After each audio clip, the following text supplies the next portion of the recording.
Les invito a que ubiquen en sus Biblias en Eclesiastés capítulo 4, versículos 9 y 10. Puestos en pie, leamos.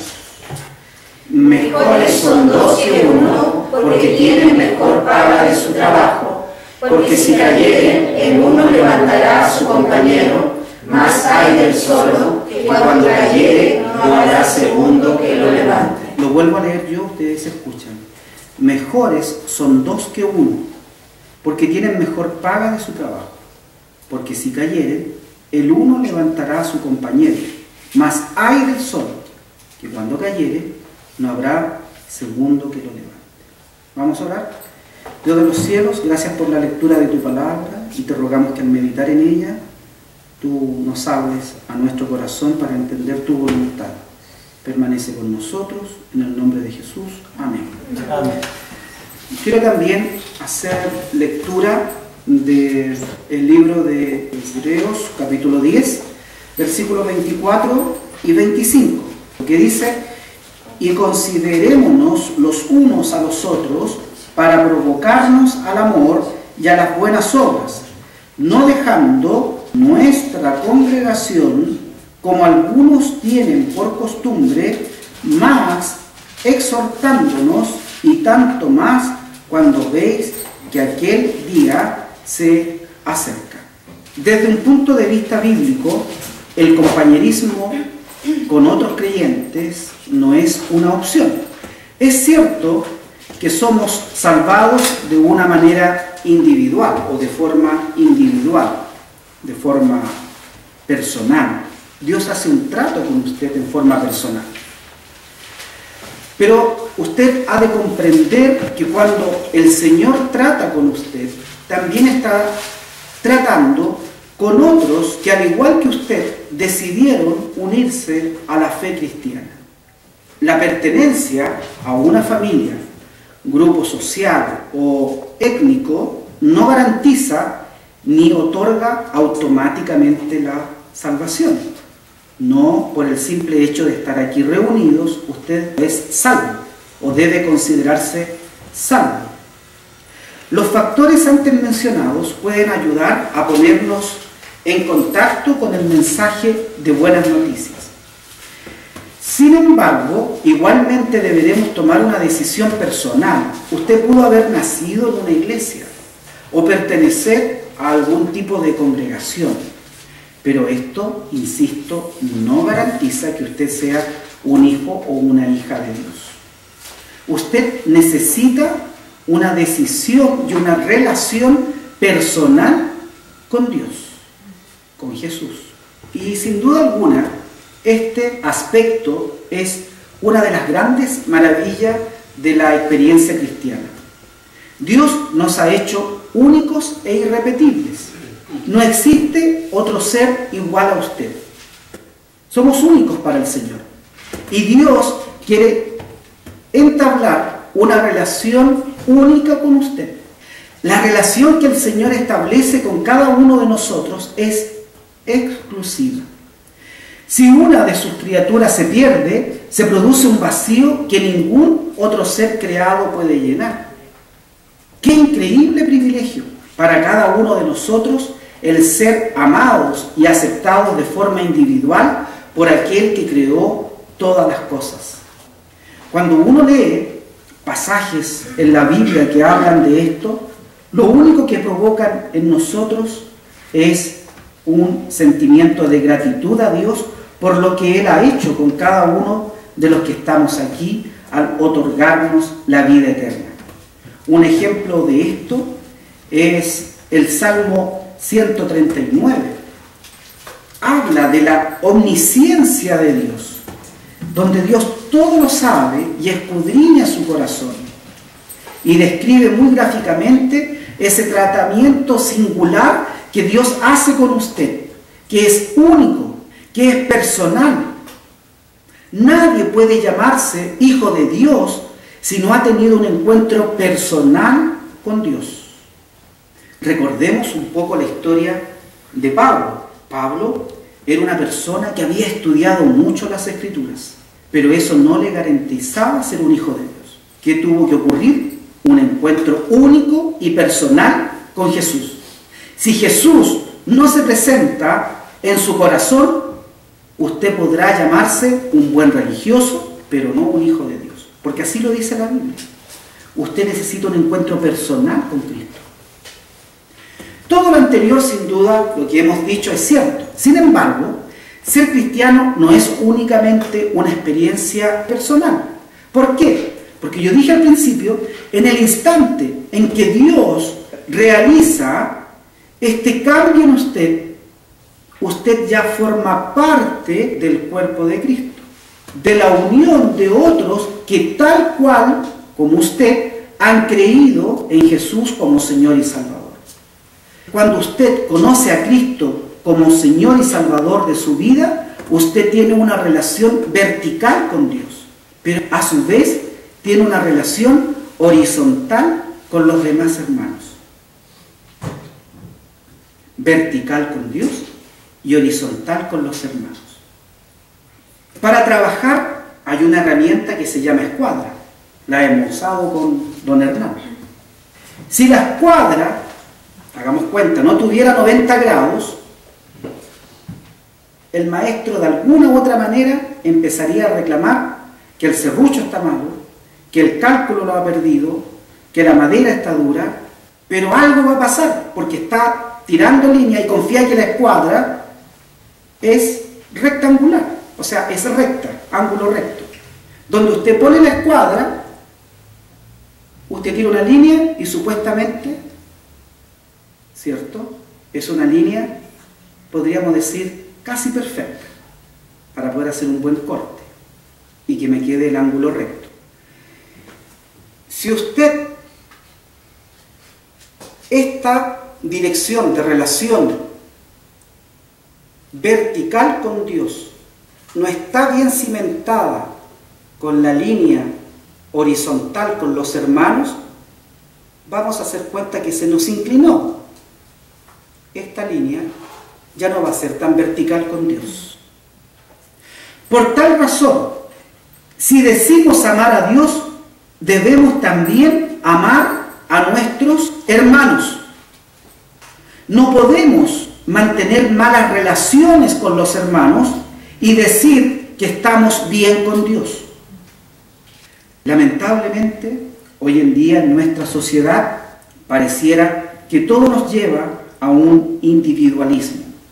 Y hay que hacer notar lo siguiente: la salvación es personal, pero no es individual.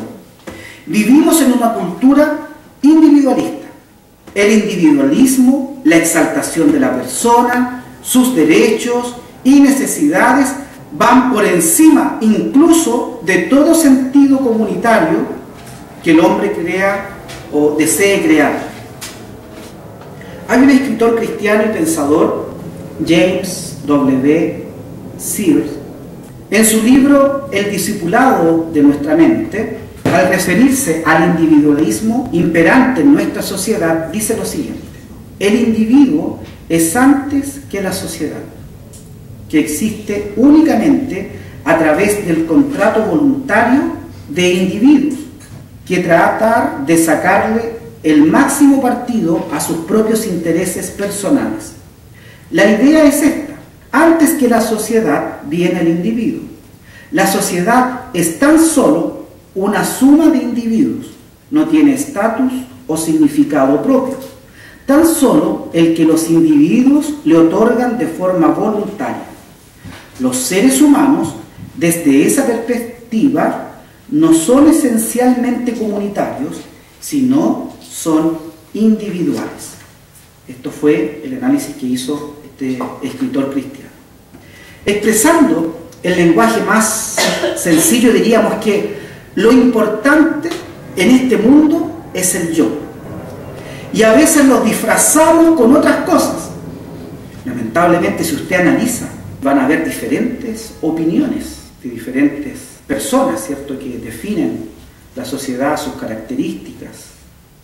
Pero la sociedad solo cuenta en la medida en que puedo sacar un provecho o interés de relacionarme con ella. Hoy en día se dice que los demás no importan. Hacemos como que nos importan, pero nos importan únicamente en la medida que me gratifiquen, me interesen o me beneficien. Y así está la sociedad en que vivimos. Los cristianos somos hijos de esta sociedad también, o participamos de esta sociedad. Vivimos inmersos en ella, en sus prioridades, perspectivas de la vida y valores. Por este hecho tan simple, no somos inmunes, a lo mejor, en pensar tal cual como el mundo piensa, que si yo pertenezco a algo es para provecho propio. El individualismo prevaleciente puede estar influenciado incluso aunque no seamos conscientes de ello. De ahí que muchas iglesias están llenas de personas porque desean sacar provecho de algo. Hay muchas iglesias que llegan a captar un número de gente mayor porque muestran algo donde el otro ha de sacar provecho. Yo recuerdo hace mucho tiempo, la hermana Juanita yo creo que se debe de recordar, cuando la iglesia, o la secta en este caso, mormona, empezó a abrirse paso en Chile, ofrecía de todo, ofrecía estudio en el extranjero. Ahora, estoy hablando de la organización, porque sin duda alguna, del punto de vista de la moral, en cada una de diferentes congregaciones hay personas que quieren lo mejor para el ser humano. Pero recuerden lo que dijimos al principio. No hay nada bueno en nosotros si es que Cristo no está. ¿Sabe por qué? Porque la misma Biblia dice que nuestras obras son como trapos de inmundicia, son como algo sucio para Dios.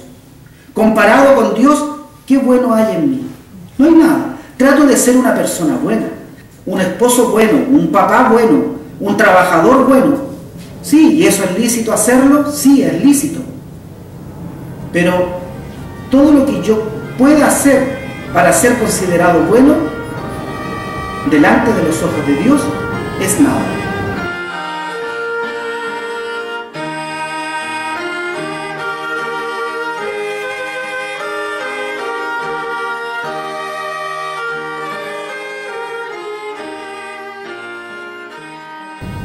Cuando los cristianos se congregan y piensan que van a obtener provecho de las congregaciones, no es lo correcto. Cuando la prioridad es que yo participo de una congregación porque me conviene por ABC razón, no es lo correcto. ¿Por qué estamos aquí reunidos? Uno, porque el Señor le ha salvado, número uno. Y número dos, porque el Señor quiere que usted se congregue junto a aquellos que han aceptado la fe en Cristo Jesús. Leímos ya, ¿cierto?, en las citas de Eclesiastés 4 del 9 al 10 y Hebreos 10 del 24 al 25. Debemos de apoyarnos mutuamente. En este moderno mundo en el que vivimos, podemos darnos cuenta de la gran crisis de relaciones profundas que carecemos.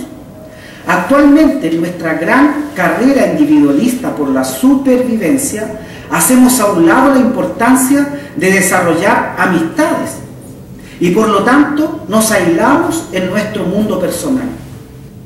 Hoy en día la filosofía relativista hace de cada ser humano una isla solitaria que produce grandes males en nuestra sociedad. La gran importancia de cultivar relaciones significativas es de vital importancia para la edificación en la fe en la iglesia. Por ejemplo, la Biblia nos dice que entre los hermanos se necesitan los unos de los otros. Y el plan de Dios para suplir esta necesidad implica el que podamos tener unidad y amor en medio de la congregación. En Oseas 11:4. Con cuerdas humanas los traje, con cuerdas de amor, y fui para ellos como los que alzan el yugo de sobre sus mejillas, y llegué hacia él la comida. Bueno, aquí está hablando de un compañerismo. Si uno analiza, bueno, hay que leer a lo mejor todo el capítulo para ver el contexto, pero hay algo que lo movió a él en hacer esa actitud, el amor. El amor. Mire, veamos otra cita, en 1 de Juan 3, del 14 al 16. Nosotros sabemos que hemos pasado de muerte a vida en que amamos a los hermanos. El que no ama a su hermano está en muerte. Cualquiera que aborrece a su hermano es homicida. Y sabéis que ningún homicida tiene vida eterna permaneciente en sí. En esto hemos conocido el amor, porque Él puso su vida por nosotros. También nosotros debemos poner nuestras vidas por los hermanos. Muy bien. Si ustedes se dan cuenta, la Biblia no enseña nada acerca de una fe individual o solitaria. Muchas personas dicen, yo leo mi Biblia en la casa, canto solo, puedo poner la radio, busco un programa cristiano y llevaré mi vida y edificación espiritual en forma individual y solitaria.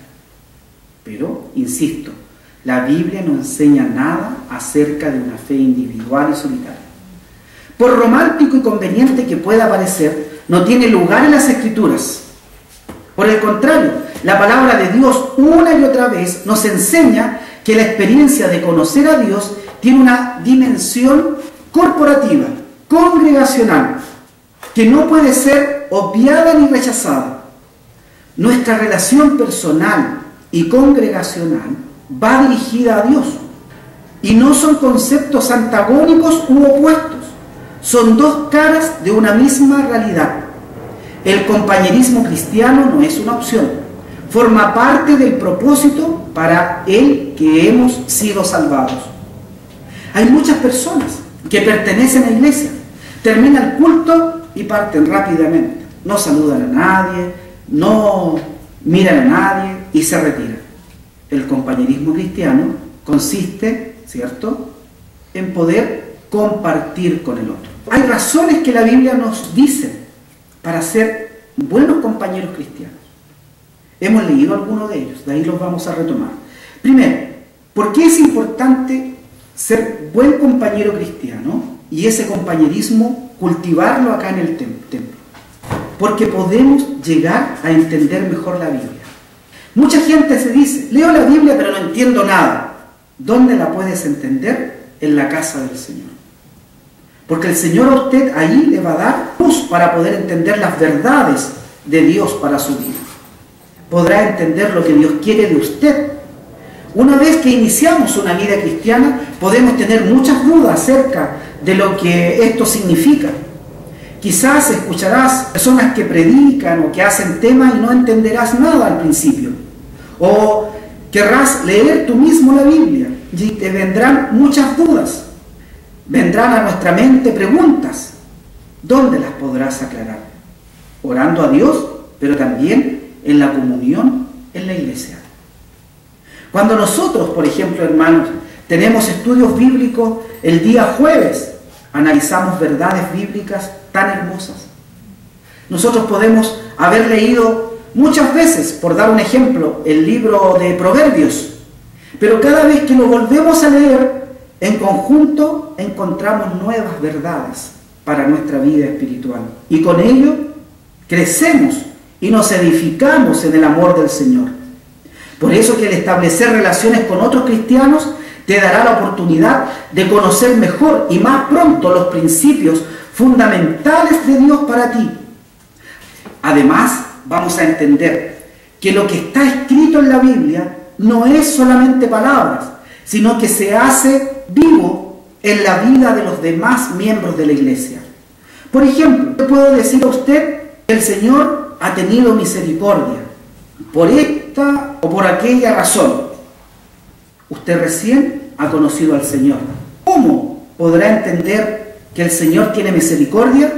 En primera instancia, escuchando lo que el hermano le ha dicho. Y eso no lo va a experimentar usted solo. Eso lo experimentamos cuando participamos con los demás hermanos en la iglesia. Al leer la Biblia en la congregación, entenderemos verdades de Dios para nuestra vida.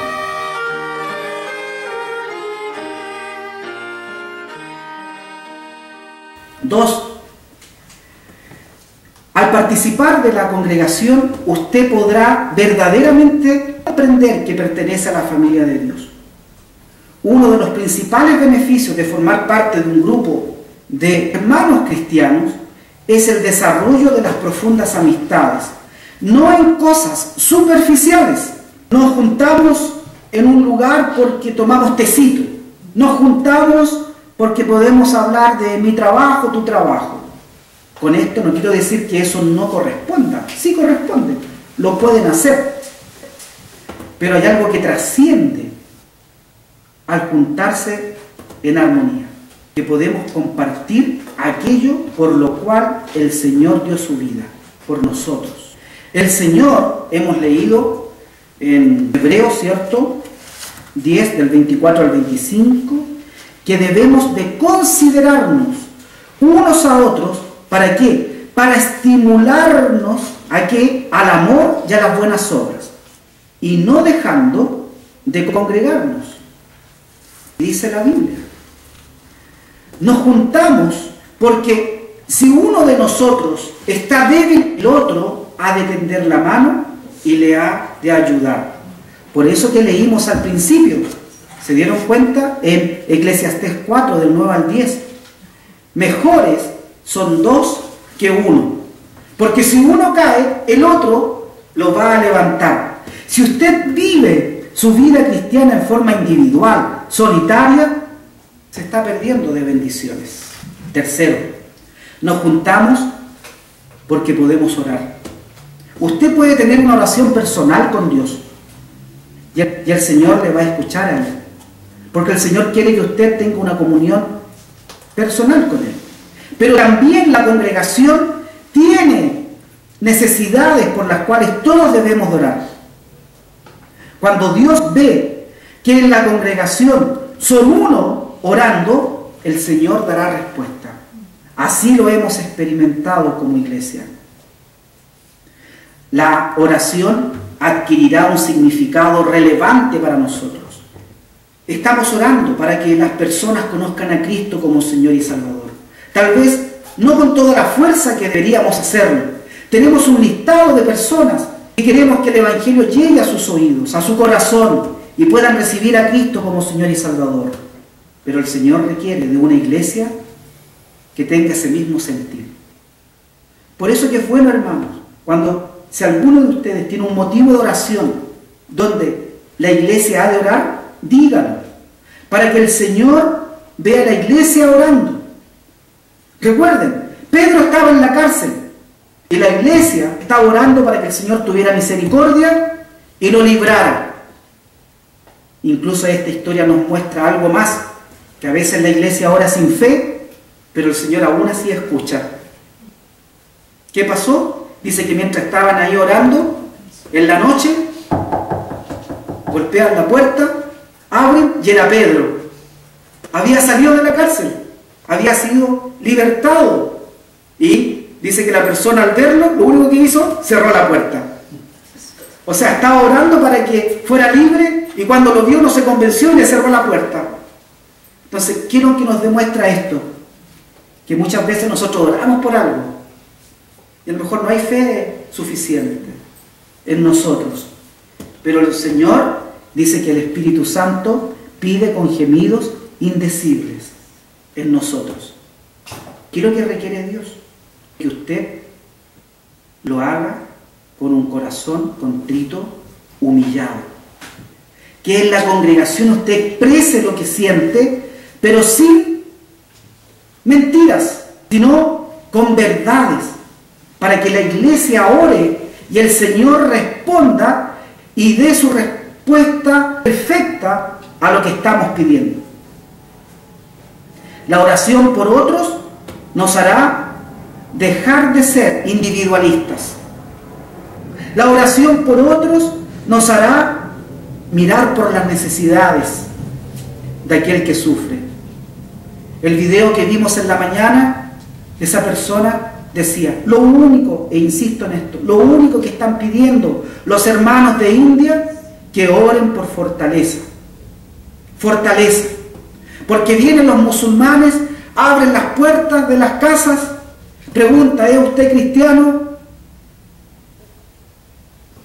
Si dice no, está negando a Cristo. Si dice sí, a la muerte. ¿Qué es lo que piden ellos? Que ese momento el Señor les dé fortaleza. Como usted no puede estar allá, ore. Deje de pensar en lo que a usted le pasa. Deje de pensar en cuál es mi condición. Deje de pensar en que yo necesito esto. Deje de pensar en que yo voy a pedir esto otro. Piense en los demás. Piense que hay personas que necesitan de oración. Ore por nosotros.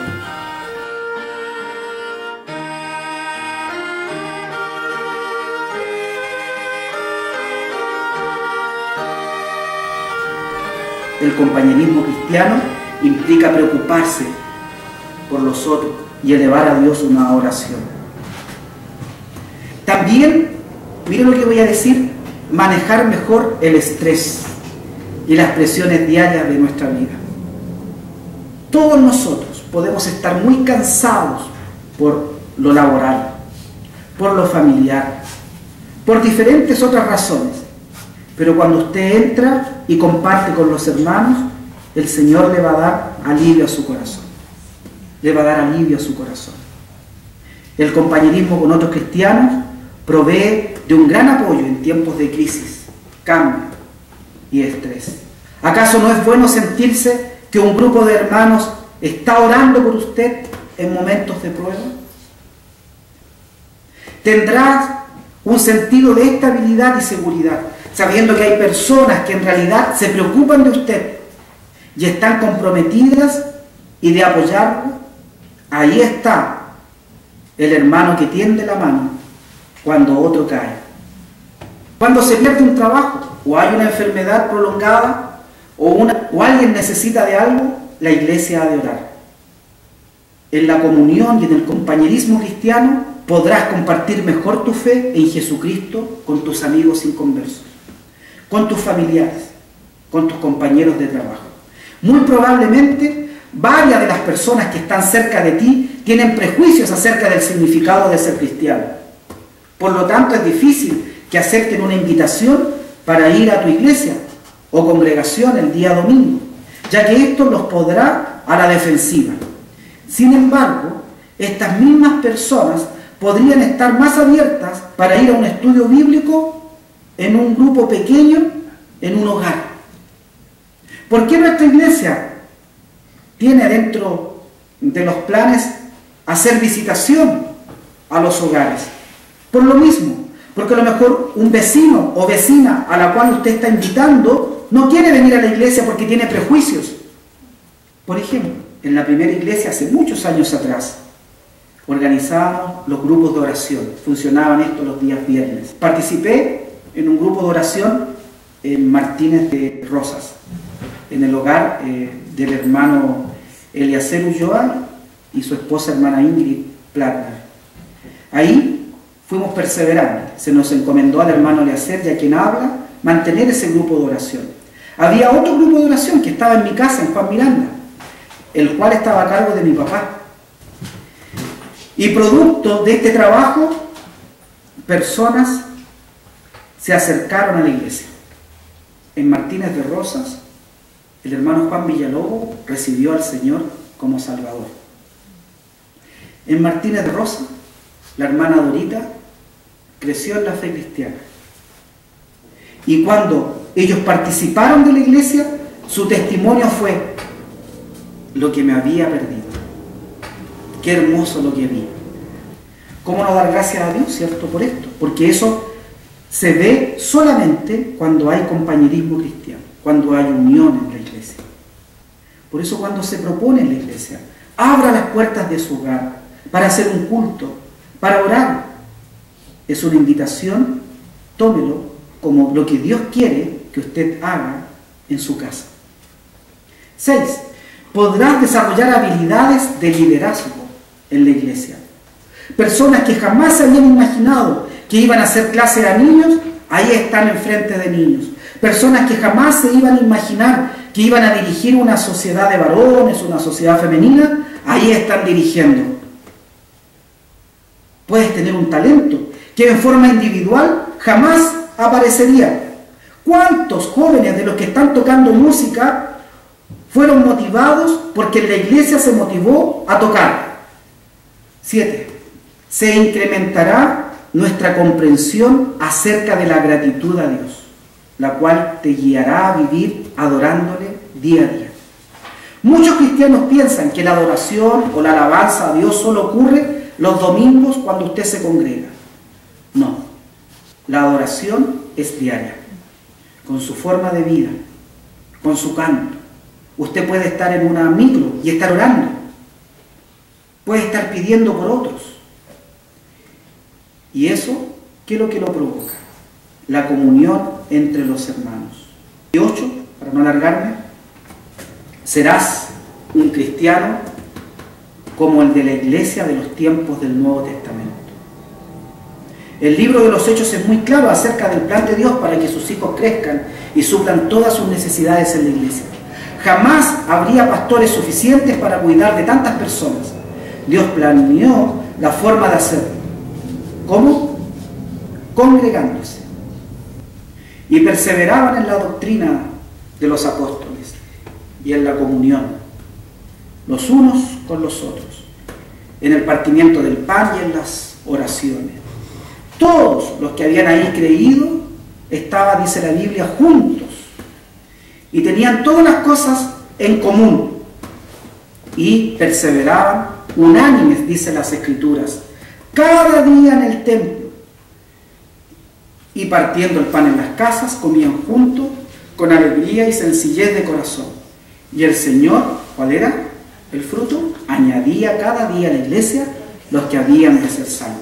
Cuando existe amor a Dios, cuando existe compañerismo cristiano, el Señor añade a la iglesia los que han de ser salvos. Esfuércese para participar de la congregación. Si usted es un hijo de Dios, ame las cosas de Dios. Mantenga una relación directa con Dios y con sus hermanos. Y con esto insisto, no estamos pidiendo que se formen grupos de amigos dentro de la iglesia o subgrupos. Todos somos uno. Y lo que persigue la iglesia, usted tiene que tener el mismo sentido. Trabajar juntos, apoyarnos, es algo que Dios quiere de toda iglesia, de toda congregación. En la oración que Jesús hizo antes de ir a la cruz, pidió justamente por eso, para que seamos uno, para que seamos uno. El Señor añada bendiciones sobre esta su palabra. Oramos.